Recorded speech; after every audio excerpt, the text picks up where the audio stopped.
all I want with whatever I do, whether it be hiking a mountain or being in the ocean and surfing, is to have all I'm searching for is more connection to nature, and wine gives me a way to explore that and to have a career at it.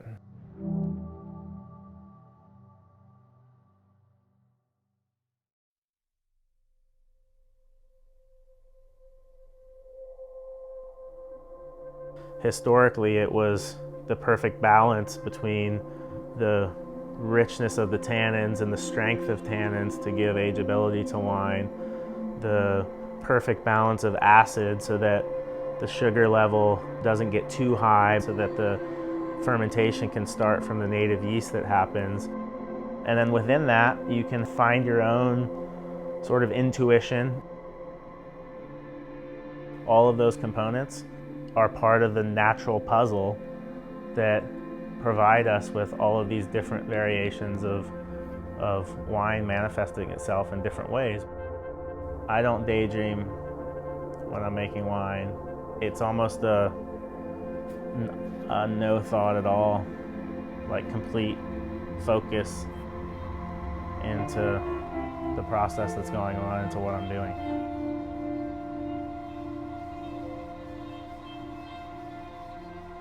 This vineyard has tremendous history here. It's assimilated to its natural environment. In Europe, they think that it takes 50 plus years for a vine to become assimilated in its natural environment. I think ultimately, in some way, it shows in the energy of the wine. We're just lucky to be able to work with a vineyard that's so old. The cool thing about Napa Valley is there's a pretty beautiful long growing season, and the vines hold up strong, and they create a balance between the acid, the sugar, and the seed tannin maturity.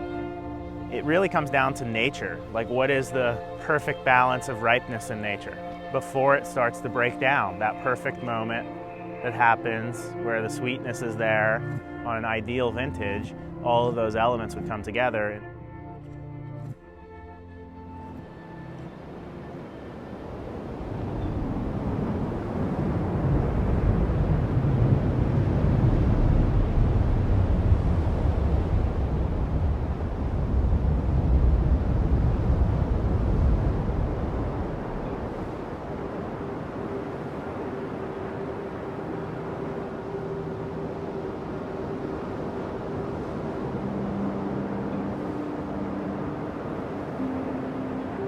The feeling of being in nature to me is very freeing, very open, and being very aware of your surroundings. And the Lost Coast is my favorite place on earth.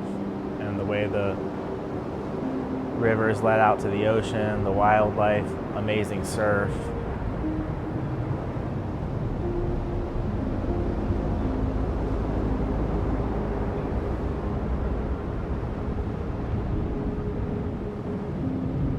Bringing wine into nature is, to me, the most beautiful way to enjoy a pure wine, especially from the region where it's grown and the wine is made in a very pure way to that region. There's no better connection than you can have than being out in nature, connecting with the earth through hiking or backpacking or camping, and to drink a wine and consume a wine that's grown in that same environment and made in a pure way that represents that area, to me is the most beautiful thing about wine.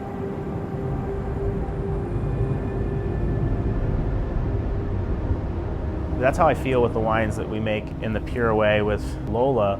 It's sort of the coming home. It's like everything is together as it should be. And those are the wines that we want to make, and those are the wines that I want to drink. It kind of completes the circle, I feel like. Our Pinot Noir is a pure expression of California.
Cabernet here in Calistoga. It's an old vineyard, 60-year-old.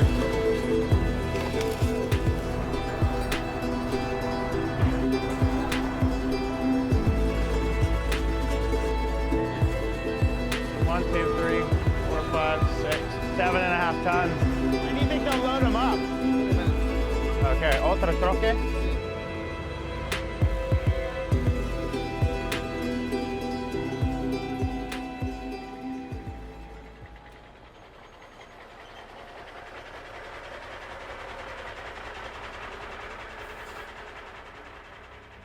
For the most part, people just want a bottle of wine that tastes good, that they know comes from a good place and a good producer, that is affordable, and be a brand that they can trust as quality and comes from a person with a passion for wine.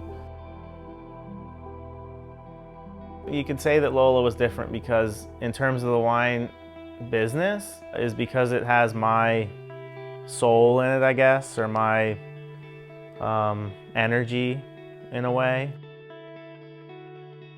I would like to look back and see 50 years of Lola and see the truth of what that vintage was, because the overall aspect of nature and life matters to me more than how I could have made that wine great in that one year. Looking back and seeing the difference of all those years and celebrating the beauty of each one of them.